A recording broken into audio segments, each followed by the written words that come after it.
నమస్కారం NSTV news కి స్వాగతం. నా పేరు ఉషా. ముందుగా ముఖ్యాంశాలు. వైఎస్ఆర్ పార్టీ ఆధ్వర్యంలో విద్యార్థుల సమస్యలపై రెండో రోజు రిలే దీక్షలు.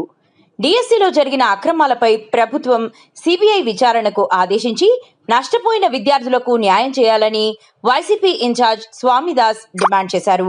ఈ కార్యక్రమంలో వైసీపీ విద్యార్థి యువజన సంఘం నాయకులు, రాష్ట్ర, జిల్లా, నియోజకవర్గ, మండల, పట్టణ పార్టీల్లోని వివిధ హోదాల్లోని నాయకులు, కార్యకర్తలు పాల్గొన్నారు.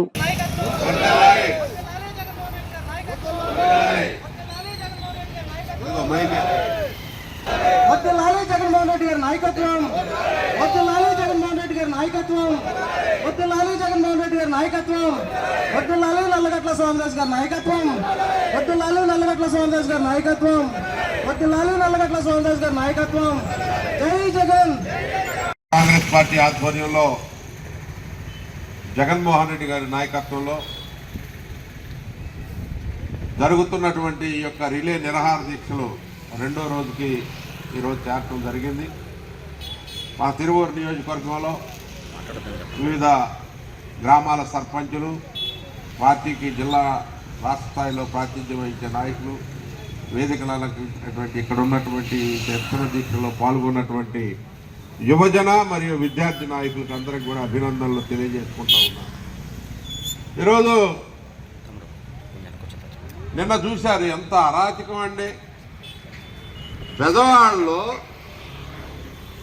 ఒక పార్టీ శాంతియుతంగా ధర్నా నిర్వహిస్తూ ఉంటే, ఆయన గతంలో అందరికీ చిరపరిచితులు, మాజీ ఎమ్మెల్యే, బ్రాహ్మణ కార్పొరేషన్కి చైర్మన్గా పనిచేసినటువంటి మల్లాది విష్ణు గారి మీద కోడిగుడ్లు వేయటం.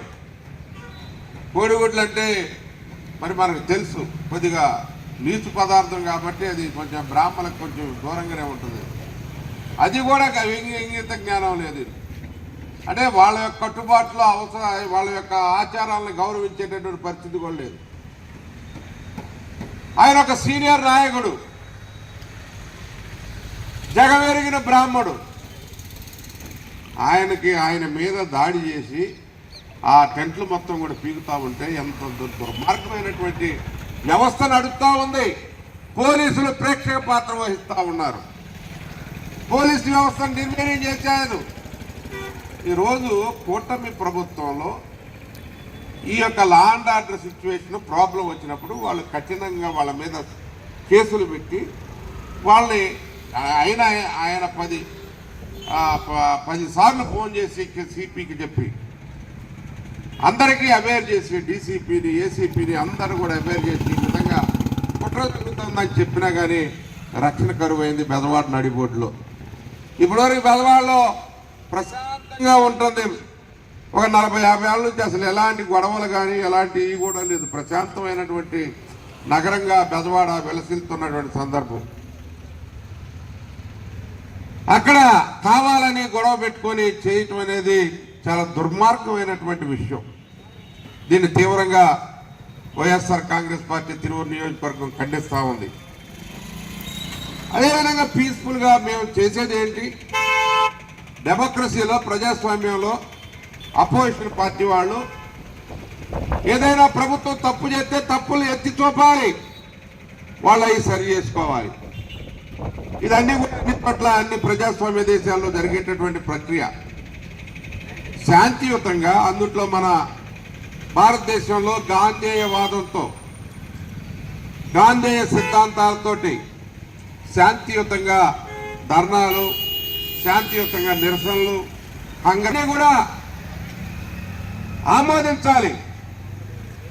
ఏ విధమైనటువంటి నష్టం లేకోకుండా నిరసన తెలియజేసేటటువంటి కార్యక్రమాన్ని, పీస్ఫుల్గా జరిగే కార్యక్రమాన్ని నిన్న బెదవాడలో ఉమ్మడి ప్రభుత్వంలో ఉన్నటువంటి గూండాలు, సాక్షాత్తు ఎమ్మెల్యే బోండా ఉమామహేశ్వరరావు ప్రాతినిధ్యం వహిస్తూ అక్కడ నిలబడి ఉన్నాడు. ఆయనే దానికి పురుగొలుపుతా ఉన్నాడు. ఇది ఎంత దుర్మార్గం అండి. ఆయన అంతకుముందు అధిష్టానం దృష్టిలో కొంచెం ఏదో ఆయన ఏదో పొరపాటు ఉందని చెప్పి దాన్ని సరి చేసుకోవడానికి ఇలాంటి పద్ధతులు ఎన్నుకుంటారా? నువ్వు చేసింది తప్పు బోండా ఉమా గారు, ఎమ్మెల్యే గారు అని చెప్పి తెలియజేస్తా ఉన్నాం.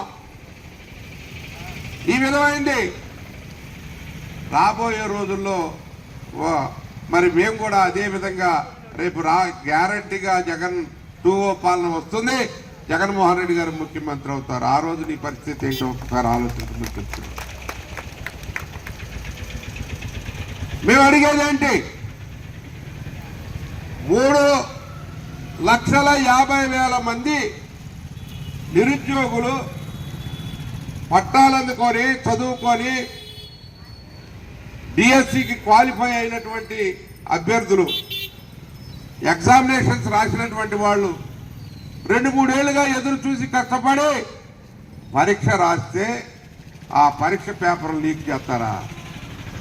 ఆ పరీక్ష పేపర్ లీక్ చేసి 10 లక్షల నుంచి 15 లక్షలు 20 లక్షల వరకు బేరం పెట్టుకొని మీ అనుయాయులకి తాబేదారులకి ఉద్యోగాలు ఇచ్చినటువంటి సందర్భం మనం చూస్తూ ఉన్నాం.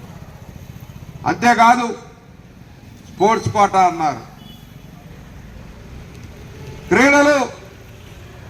క్రీడల్లో రాణింపుండి జాతీయ స్థాయిలో అంతర్జాతీయ స్థాయిలో రాణింపుండి వాళ్ళు ఉన్నారు. జగన్మోహన్ రెడ్డి గారు చూపించారు. గోల్డ్ మెడల్ వచ్చినటువంటి విద్యార్థి కూడా, గోల్డ్ మెడల్ సాధించినటువంటి క్రీడాకారులకి బీఈడీ అయిండు, టెట్ క్వాలిఫై అయిండు, అయినా కానీ ఉద్యోగం లేదు. అంటే ఎంత దుర్మార్గంగా మీరు వ్యవహరిస్తున్నారో ఆలోచన చేయండి.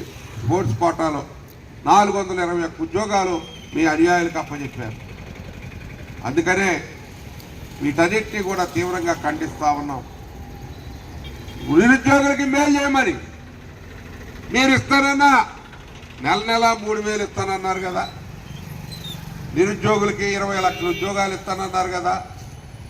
అసలు టీచర్ పోస్టులు 45,000 ఈ రాష్ట్రంలో ఖాళీలు ఉంటే 16,000 రిక్రూట్ చేసామని చెప్పి గొప్పలు చెప్తా ఉన్నారు. మిగతా చోట్ల అన్ని చోట్ల టీచర్స్ కొరత ఉంది. నిరుద్యోగులకి 3,000 ఎప్పట్లోగా ఇస్తారో క్యాలెండర్ ప్రకటించడానికి మేము అడుగుతా ఉన్నాం.